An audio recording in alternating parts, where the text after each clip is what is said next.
Hi! Today we will have a look at the Lean Canvas, a tool designed by Ash Maria to help startups analyze the strengths and weaknesses of their business model.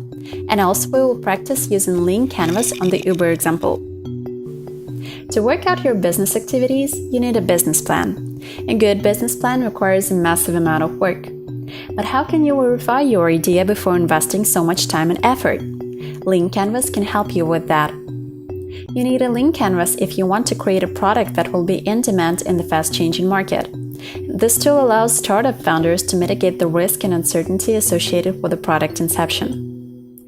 The Lean Canvas is a one-page document consisting of 9 boxes to be filled in. It originates from Alex Osterwalder's business model canvas.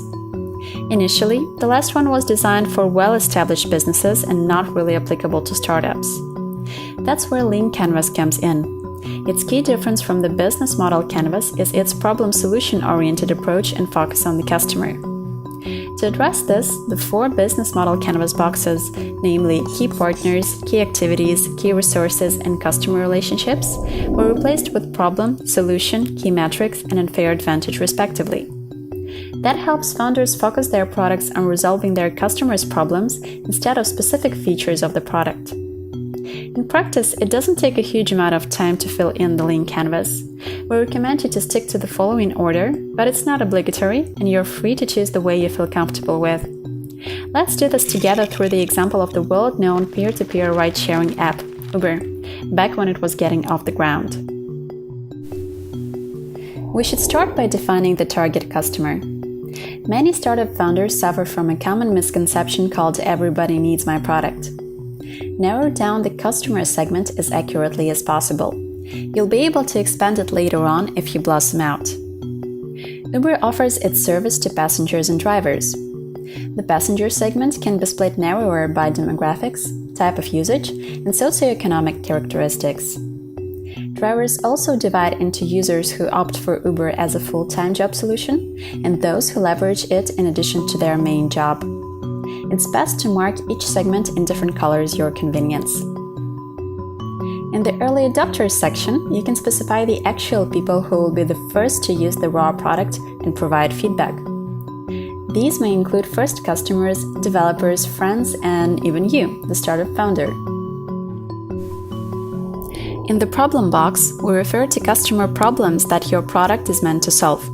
If you have several customer segments with different problems, you may make separate canvases for each of them. Here, we have specified problems for passengers and drivers separately.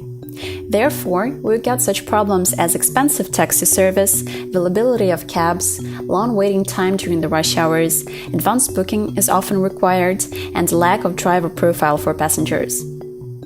Drivers need extra income, a part-time job opportunity, and awareness of who they are going to drive. In the existing alternatives section, you should place your closest competitors that are already solving the specified problems. We split the Uber existing alternatives according to different user segments. So passengers can opt for public transport, a taxi service, or ride with a friend. And drivers are limited to taxi service and other full or part-time jobs to get income. The product you are going to create must bring revenue. Usually, entrepreneurs use the cost-based approach, where you need to calculate costs and add a margin.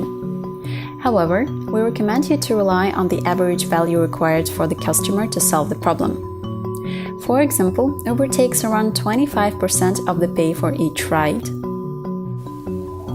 All problems you specified in the neighboring box should be matched by the relevant solutions. Explain what experience the customers are meant to have. Uber offers a cheaper ride opportunity, wide car network, fast pickup, route tracking, as well as drivers and passengers' ratings to solve the mentioned problems. Cooperation with your target customers will allow you to learn their needs and offer the most suitable solution. It's no accident that the Unique Value Proposition box takes the central part of the Lean Canvas. The Unique Value Proposition is a brief message which is meant to attract customers' attention. You need to describe the uniqueness of your product and show its key difference from the existing alternatives. Uber attracts customers not only with its speed and low price, but also a package of services in one app, which allows you to find a safe ride 24/7, 365.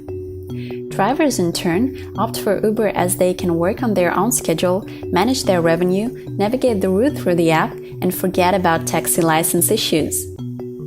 In the lower part of the unique value proposition box, there is a place for creating a high-level concept, a short and easy-to-understand statement about your product. It's a kind of elevator pitch you will use when addressing your product. As an example, Uber is like a taxi, but cheaper, safer, and more flexible.